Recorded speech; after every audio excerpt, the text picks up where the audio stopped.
તો કેમ છે? તો સ્વાગત છે આપણા નવા બ્લોગમાં. તો આજનો વિડીયો બહુ યુઝફુલ રહેશે જે વિદ્યાર્થીઓ જેડી કોન્સ્ટેબલની તૈયારી કરે છે એના માટે. કેમ કે આજે હું એક્ઝામ આપવા જવાનો છું જેડી કોન્સ્ટેબલની, કે કેવો એક્સપિરિયન્સ રહેશે, એક્ઝામમાં શું શું ધ્યાન રાખવું એ બધું. બરાબર. તો આજે એક્ઝામમાં આપવા જાઉં છું તો જોઉં કે અંદર શું શું બધી પ્રોસેસ હોય છે, કેવી રીતની એક્ઝામ હોય છે એ બધું. બરાબર. મેં તો અગાઉ આપેલી છે એક્ઝામ, પણ ફરીથી આજે આપવા જાઉં છું. તો જે નવેસરથી કે પહેલી વાર કોઈક એક્ઝામ આપતું હોય તો એમને આ વિડીયો ખૂબ યુઝફુલ થશે. તો વિડીયોમાં લાસ્ટ સુધી બનાવી રહેજો. એક વસ્તુ યાદ રાખજો, જો એક્ઝામ આપવા જાઓ છો તો કોલ લેટર, આધાર કાર્ડ અને ફોટો, પાસપોર્ટ સાઇઝનો ફોટો, આ ત્રણ વસ્તુ સાથે લઈને જવાની છે. બરાબર. મેં બેગ પેક કરી લીધું છે અને બધું મૂકી દીધું છે અને હવે નીકળું છું એક્ઝામ આપવા.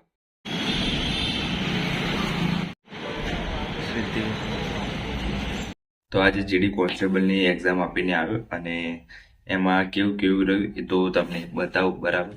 તો તમને ખ્યાલ આવે, જો જેને એક્ઝામ આપવા જવાની બાકી છે તો એને આઈડિયા આવે કે કેવી રીતનું પેપર હોય છે, શું હોય છે અને કેવી પ્રોસેસ હોય છે. બરાબર. તો શરૂઆતમાં જાઓ છો તો આધાર કાર્ડ, બરાબર, કોઈ બી આઈડી પ્રૂફ લઈ જઈ શકો છો. બરાબર. અને આધાર કાર્ડ લઈ જઈ શકો છો, એની સાથે કોલ લેટર લઈ જઈ શકો છો. અને આ વખતે કોલ લેટર છે એક એવું છે જે ફર્સ્ટ પેજ કાઢવાનું તમારે. બરાબર. બ્લેક એન્ડ વ્હાઇટ કાઢો કે કલર કાઢો, કોઈ વાંધો નહીં. બરાબર. બ્લેક એન્ડ વ્હાઇટ કાઢજો, ખર્ચો બહુ વધારે કરવાની જરૂર નથી.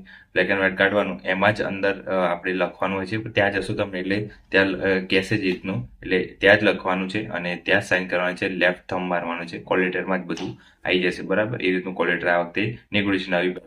પહેલા તો એવું હતું કે ત્યાં નાની પરચી આપતી હતી અને એમાં જ લખાવતા હતા અને એમાં થંબ લેતા હતા, પણ હવે કોલ લેટરમાં જ બધું આવી દીધું છે. અને ત્યાં શરૂઆતમાં જશો તો આ ચેક કરશે, પછી અંદર આપણું બાયોમેટ્રિક થાય. બાયોમેટ્રિક થયા પછી આપણું જે નંબરનું પીસી હોય એ પીસી ઉપર બેસવાનું અને પછી ત્યાં આપણો પાસવર્ડ નાખવાનું રહેશે. પાસવર્ડ આપણું ડેટ ઓફ બર્થ થશે, કોલ લેટરમાં લખેલું જશે પાસવર્ડ, આપણો બર્થ ડેટ છે એ પ્રમાણે પાસવર્ડ એન્ટર કરવાનું રહેશે અને પછી આપણે ચાલુ કરવાનું રહેશે. એ રીતનું પ્રોસેસ હોય છે. બધી ઓનલાઈન જ એક્ઝામ હોય છે એસએસસીની. જો જે પહેલી વાર આપવા જતું હોય તો એ ધ્યાન રાખે કે ઓનલાઈન એક્ઝામ હોય છે. બરાબર. ઓફલાઈન નથી હોતી.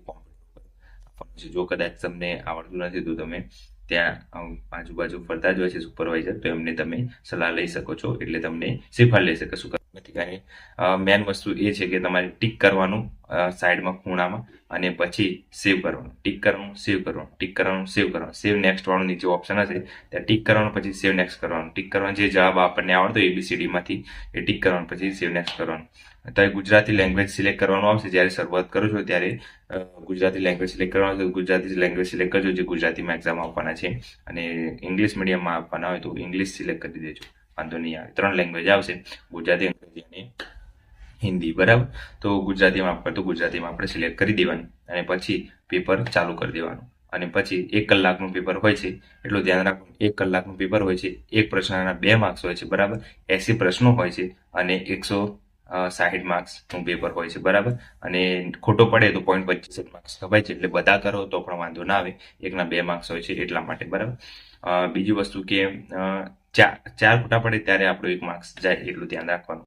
અને એક પ્રશ્નના 2 માર્ક્સ, એટલે એડવાન્સમાં વધારે માર્ક્સ મળે છે એ ધ્યાન રાખવાનું.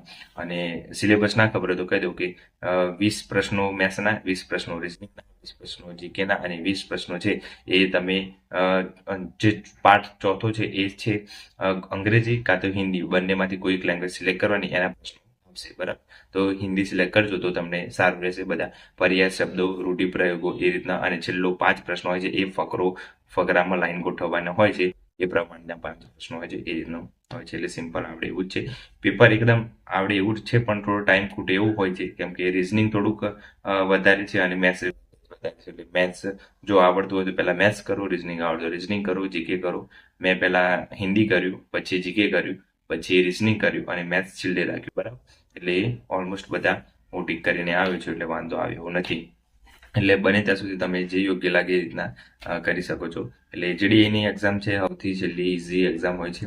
એક એક્ઝામ ફિઝિકલ, પછી ડોક્યુમેન્ટ વેરિફિકેશન, બધું ભેગું જ થાય છે હવે તો, એટલે ફટાફટ પૂરું થઈ જાય એવી જ છે પ્રોસેસ તો. પણ આ એક્ઝામમાં બધું ધ્યાન રાખવા જેવી બાબતો છે. અને પછી છેલ્લે તમારી એક્ઝામ પૂરી થયા પછી સબમિટ પર ક્લિક કરવાનું. તમે કેટલા ટીક કરે એ પણ બતાવી દેશે.